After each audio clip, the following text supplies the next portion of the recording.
Sir आपका बहुत बहुत स्वागत है हमारे रविजोन फार्मिंग लीडर में। सामने जो दर्शक लोग हैं उन्हें आप एक बार अपना छोटा सा परिचय दें। सर आपका भी बहुत बहुत स्वागत है। मैं Mayank Sharma Saraswat college and foundation का मैनेजिंग डायरेक्टर हूँ। ये अपनी जो संस्था है वो राजस्थान स्टेट के अंदर ज़िला सवाई माधोपुर में स्थित है। तो सर ये जो आपकी संस्था है ये क्या कुछ हमारे जो बेरोजगार बच्चे हैं या कोई और बेरोजगार भाई है उसके लिए क्या कुछ कर रही है? अपनी संस्था जो है 3 साल से कार्यरत है। इसके अंदर अपन NHDC से जुड़ के 3 साल से जो है प्रोग्राम चला रहे हैं। उसमें अपन बेरोजगार जो भाई हैं अपने जिसको जो बाहर नौकरी भी कर रहे हैं पर उनको पैसा नहीं मिल पाता, तो उसके लिए अपन ने NHDC के साथ ऐसे कोर्स जो है स्टार्ट किए हैं जिससे कि वो घर पर ही रहकर अपना स्वयं का रोजगार करके और अच्छी अर्निंग कर सके। जिसके अंदर अपना एक कोर्स होता है AI का, जिसको कृत्रिम गर्भधान कार्यकर्ता बोलते हैं। इसकी जो अपनी ड्यूरेशन होती है सर जी वो 3 मंथ की होती है, ठीक है। जिसके अंदर अपन स्टूडेंट्स को AI करना, कृत्रिम तरीके से गर्भधारण कराना, पशु को PD करना, गर्भ की जांच करना, फर्स्ट एड ट्रीटमेंट, मेडिसिन्स की प्रॉपर नॉलेज देते हैं उसको।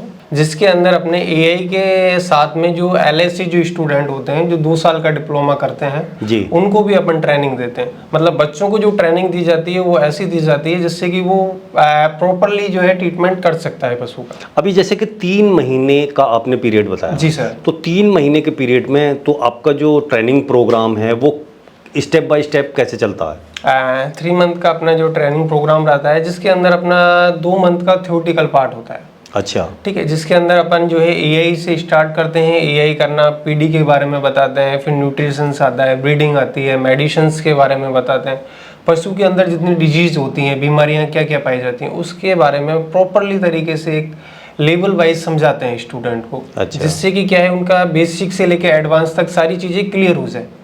उसके अलावा अपन बच्चों को जो सुविधा देते हैं उसमें एक ग्रुप होता है, ग्रुप के अंदर सारे बच्चे ऐड होते हैं। जैसे कभी वो फील्ड में भी चले गए, यहाँ से जाने के बाद कोई केस आ जाता है ऐसा जो हैंडल नहीं हो पा रहा है, तो वो डायरेक्ट ग्रुप में फ़ोटो भेज के और जो बीमारी है उसके बारे में बताते हैं। तो अपने जो डॉक्टर होते हैं उसको तुरंत वो बताते हैं कि इसमें अपन को ये मेडिसिन देनी है, इस तरीके से ट्रीटमेंट करना है।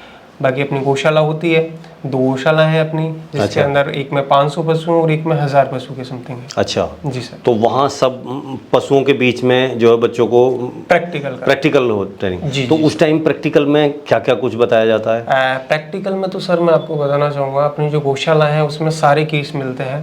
बट जो अपना AI का कोर्स होता है उसके अंदर अपन जो है स्टूडेंट को प्राथमिक उपचार के बारे में बताते हैं, फर्स्ट एड के बारे में, मेडिसिन्स के बारे में। क्योंकि इतने ज़्यादा पशुओं में तो कभी किसी को कोई हो रहा है, किसी को कोई बीमारी है, तो वो सारी चीज़ें उसे बच्चे को सामने देखने को मिलती है। बिल्कुल बिल्कुल। जिसमें अपन इंजेक्शन कैसे लगाते हैं पशु के, ड्रिप कैसे लगाते हैं पशु के अगर ड्रेसिंग कैसे करते हैं, क्योंकि फ्रैक्चर के भी केस आते हैं, कई इंजरी के भी केस आते हैं जिसको सर्जन वहाँ पे करते हैं। बिल्कुल। तो वो बच्चे देखते हैं, अथॉरिटी तो नहीं होती है सर्जरी की पर वो देखते हैं। जैसे कभी इमरजेंसी में कोई आ ही गया तो उनके पास एक नॉलेज तो होती है ना। हाँ बिल्कुल। तो वो चीज़ उनको प्रॉपर हो जाती है। तो सर कोई भी विद्यार्थी अगर इस 3 महीने के कोर्स को करता है तो उसे इससे क्या फ़ायदा होता है, उससे क्या क्या मतलब लाभ हो सकते हैं? बिल्कुल बिल्कुल सर। अगर कोई भी स्टूडेंट ये 3 मंथ का कोर्स करता है तो सबसे पहला तो बेनिफिट ये रहता है कि जो अपने डेयरी फार्मर जो होते हैं, जो भाई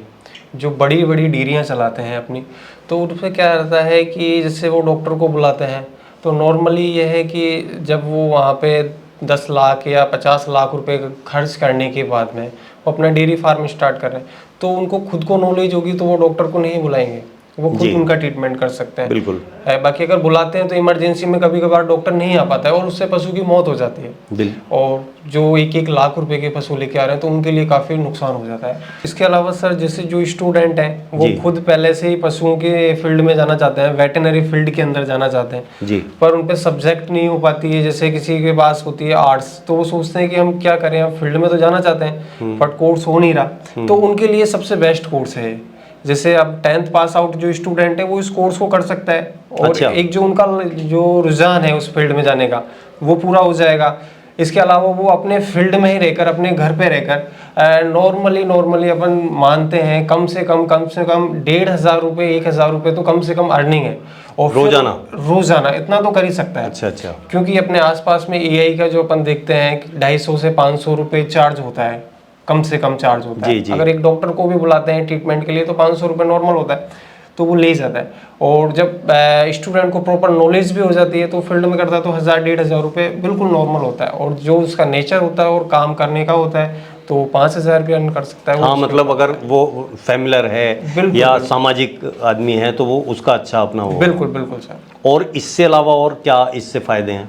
इसके अलावा ये है जो सर्टिफिकेट जो कोर्स करेगा कृत्रिम गर्भधान कार्यकर्ता, उसमें क्या है कि जैसे गवर्नमेंट वैकेंसी जो निकलती है एआई वर्कर की, जी, तो उसमें अप्लाई कर सकते हैं।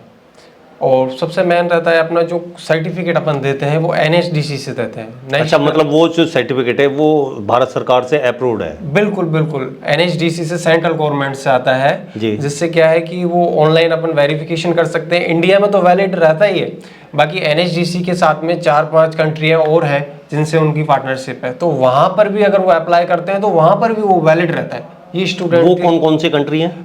जैसे ऑस्ट्रेलिया हो गया, इसके अलावा रशिया हो गया, अपना जापान हो गया, तो 3-4 कंट्रियां हैं जिसके अंदर वो अप्लाई कर सकता है। तो सर इसके लिए जो है योग्यता क्या होनी चाहिए इस कोर्स को करने के लिए? इसके लिए योग्यता स्टूडेंट की अगर वो 10th पास आउट है तो कर सकता है, और एज की इसमें बाध्यता नहीं होती है। अगर वो 18 प्लस है एज उसकी तो वो कर सकता है स्टूडेंट। स्टूडेंट के लिए अपन जो सुविधा उपलब्ध कराते हैं, अपने ही कॉलेज की बिल्डिंग के अंदर अपन उनको हॉस्टल सुविधा देते हैं। अच्छा, जिससे कि वो एक ही बिल्डिंग के अंदर रहकर ये सारी चीज़ें कर सकते हैं, जिसका चार्ज होता है हॉस्टल का 1500 रुपये। इसके अलावा खाने का रहता है उनका 60 रुपये वन टाइम स्टूडेंट का खाने का रहता है, 120 रुपये डेली का। अच्छा, अच्छा। जी सर। तो वो रहना खाना सब कुछ सारी सुविधाएं आप यहीं पे मुहैया कराते हैं? जी सर। अब बात आती है कि ये जो आप कोर्स कराते हैं, आप इसकी फीस वगैरह कितनी लेते हैं और किस तरीके से लेते हैं, या इसका रजिस्ट्रेशन कराने के लिए क्या कुछ करना होता है? ठीक है, इसके बारे में बता देता हूँ सर। जो अपने कोर्स की फीस रहती है वो 30,000 रुपये फीस होती है जी। अपन जो फीस लेते हैं वो इंस्टॉलमेंट में लेते हैं बच्चों से, जिसके क्या रहता है उसका कारण ये है कि बच्चे के ऊपर लोड नहीं है। अच्छा। क्योंकि 30,000 रुपये एक साथ देना हर किसी को थोड़ा सा डिफिकल्ट लगता है। जी जी जी। तो इसलिए अपन ने उनकी सुविधा के लिए अपन एडमिशन के टाइम पे 10,000 रुपये लेते हैं, सेकंड इंस्टॉलमेंट, और फिर एग्जाम से पहले फाइनल इंस्टॉलमेंट जो थर्ड इंस्टॉलमेंट रहता है वो टोटली अपन जमा करा देते हैं बच्चे की। टोटली फीस 30,000 रुपये रहती है, जिसमें उनका एग्जाम फीस आ जाती है, प्रैक्टिकल चार्ज आ जाता है, सारी चीज़ें इसी के अंदर इंक्लूड हो जाती है। सब कुछ इसी के अंदर है? जी सर। और जो रहना खाना है वो अलग से है? हाँ, रहना खाना वो अलग से रहता है। रहने का 1500 रुपये चार्ज होता है हॉस्टल, और खाने का 120 रुपये डेली का होता है, 60 रुपये वन टाइम। अब इस कोर्स के में भाग लेने के लिए या इसमें एडमिशन लेने के लिए वो क्या कुछ करना होगा? अगर वो एडमिशन कराना चाहते हैं स्टूडेंट, तो वो डायरेक्ट आके संस्था के अंदर आके एडमिशन करा सकते हैं।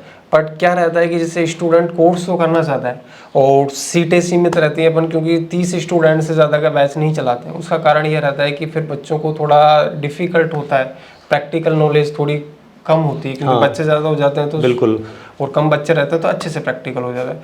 तो वो अपन को व्हाट्सएप पे भी अपने डॉक्यूमेंट्स भेज सकते हैं, और इसके अलावा वो वहाँ पे जो रजिस्ट्रेशन फ़ीस होती है वो जो है जमा करा सकते हैं। उसके बाद में यहाँ से उनको जो स्लिप होती है वो बना के व्हाट्सएप कर दी जाती है, और जब स्टूडेंट यहाँ पे आता है तो उसको वो स्लिप प्रोवाइड करा दी जाती है जी। उससे रहता है कि उसका एडमिशन हो जाता है, बच्चा उसी बैच में। हाँ, नहीं कि कई बार एकदम जब भी आए और वो सोचे इसी बैच में मुझे आना है, तो आप कहेंगे कि भाई सीट खाली नहीं है, सीट खाली नहीं कई रहती, तो इस तरीके की बात है, थोड़ा बहुत लॉस होता है। तो ये अपन उसके लिए सुविधा दे देते हैं बच्चों। तो भाई जी आप कहाँ से आए हैं? महाराष्ट्र से आए हो सर। नाम क्या है आपका? शरद काकड़, कौन सी जगह महाराष्ट्र में? बुलढाणा जिला।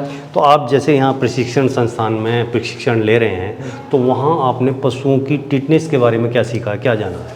टिटनेस एक संक्रमक रोग है जी। ये कोलोस्ट्रिडियम टिटनी बैक्टीरिया के कारण होता है, जो टॉक्सिन प्रोड्यूस करते हैं, नर्व सिस्टम को रिएक्ट करते हैं, और ये घोड़ों में पाया जाता है। घोड़ों में खुरों के जरिए जाते हैं, और अच्छा। ये लोहे पर 10 साल जीवित रह सकते हैं। अच्छा, बहुत लंबे टाइम तक भी चल सकता है। तो उसका जो निदान क्या है?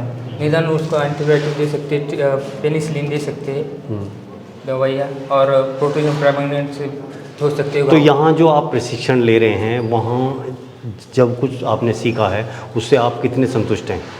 बहुत संतुष्ट हूँ, मतलब अच्छा लग रहा है? अच्छा लग रहा है। सर मेरा नाम अजय है, मैं एमपी के उज्जैन ज़िले से आया हूँ। अच्छा, उज्जैन से आए हैं। हाँ। तो यहाँ जो आप सीख रहे हैं, जान रहे हैं और आपने कुछ समझ पाया है इस कोर्स को, तो जो ये हमारे पशु हैं बार बार रिपीट होते हैं, इसका कारण क्या है और क्या दिक्कत है इसमें? सर जैसे रिपीट ब्रीडिंग क्या है, जैसे नेचुरल सर्विस के बाद और आर्टिफिशियल इंसेमिनेशन के बाद 1 से 2 से 3 बार भी आर्टिफिशियल इंसेमिनेशन हो गया, नेचुरल सर्विस हो गई, जैसे पशु को कोई इन्फेक्शन वगैरह होता है तो उसके कारण रिपीट ब्रीडिंग के केस आते हैं।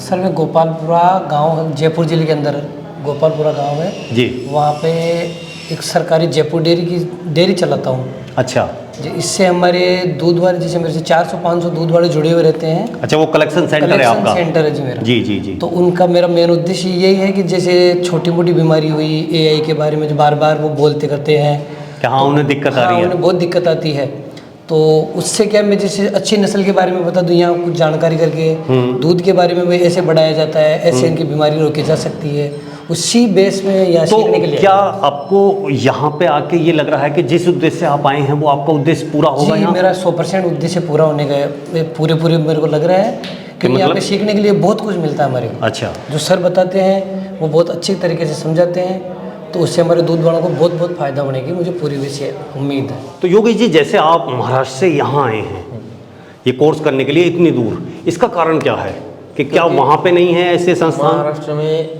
कोई ऐसी संस्था नहीं जी। है, और यहाँ पे हमने जब गुरुजी को फ़ोन किया था तब ऐसा लगा था कि गुरुजी अच्छे, मतलब बात भी अच्छे कर रहे थे और सब लगा था, और बाद में जब यहाँ आए तब भी सब मतलब नॉर्मल था, गुरुजी भी अच्छे सिखाते थे, प्रैक्टिकल भी अच्छा होता है, सब अच्छा। तो मतलब यहाँ जिस उद्देश्य से आप आए हैं वो उद्देश्य आपको लग रहा है कि वो पूरा हो जाएगा? तो यहाँ से सीखने के बाद आप क्या फील्ड में काम करेंगे या किसी सरकारी जॉब की तलाश में लगेंगे? मतलब फील्ड में भी करूँगा और लगी तो सरकारी भी करूँगा। अच्छा, मतलब लगी तो उसे भी देख हाँ, लेंगे। मतलब अप्लाई तो करना पड़ेगा ही। ठीक है, ठीक है।